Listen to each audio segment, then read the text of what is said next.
हम सुत के तू सुत लेकिन केहू देखी तो बहुत बड़ गड़बड़ हो जाई। देखी तनी देखी तो पूछी के कान रतिया में ना फोन कइले रहन काहे के भौजी के शौक होता। पूछ ले तनी फोन ना लगा के उठाओ जल्दी।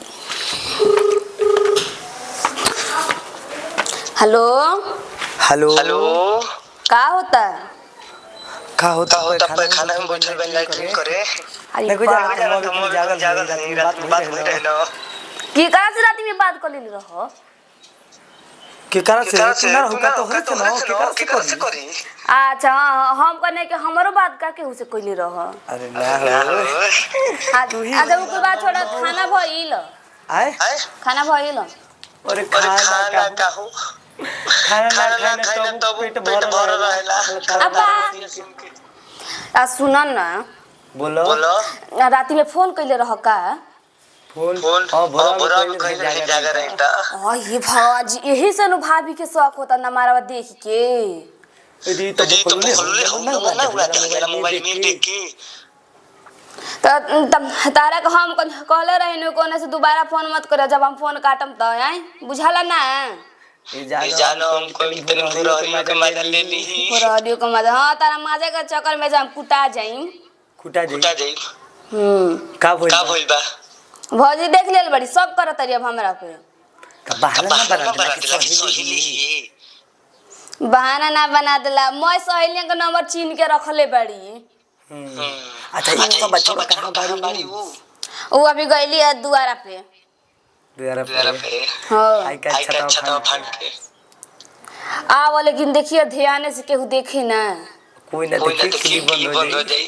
हां ठीक बा आओ ठीक बा अच्छा सुन बोलो ओने सन दोबारा फोन मत करे जानता रहनु कि हमार फोन ना हटे। अरे लेके आओ तनी स्पेशल तारा खातिर मोबाइल एगो। हां लेके आओ जल्दी। ठीक बा ठीक है बाय लव यू 2 3 4 हां ठीक बाटे चलो जाए तो अब ना करियन दोबारा फोन जान बाचल। अब से ये कहनु कि भाभी उतना ना शक कइले लेकिन अब देखा आगे कहीं भैया से कह दिहन पाका बाकी भैया हमरा से कसो मार पीट के पूछिए ली हन। ए कल आने के एगो तारा के नया फोन लिया तनी उहे ठीक बाटे नया के फोन आवा ओहिले रोज बतियाई जौन बात करे के हुई तो ओही में माजा मोय मारल जाई।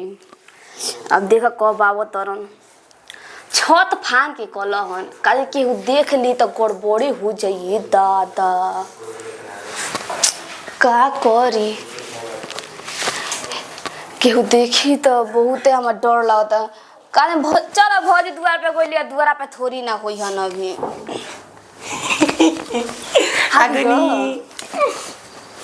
आगनी हो ये मत नंबर बना उड़ा दिला है हम गाज नंबर देखनी त हमरा से त भाभी बुला के कहली एक है के कर नंबर हटे भाभी कहले कहते कि नंबर बतिया के तुरंत ओई घर उड़ा दे जाला।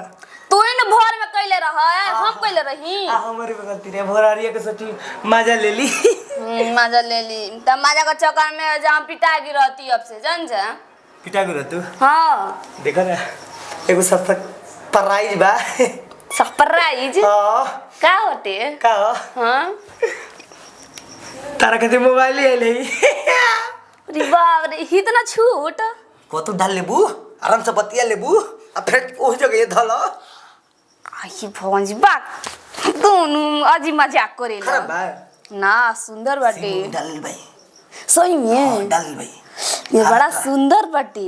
हां भोरिया में बड़ा मन करता है गरीब बात करके हमर करी हमर तो मन करते लेकिन का कर मोबाइल ना रहे कि हम करी औ कहां गई बेतार भौजी ओ होने को खेत बधरिया में तो चलो चादरा में यादरा मनोली हो जा।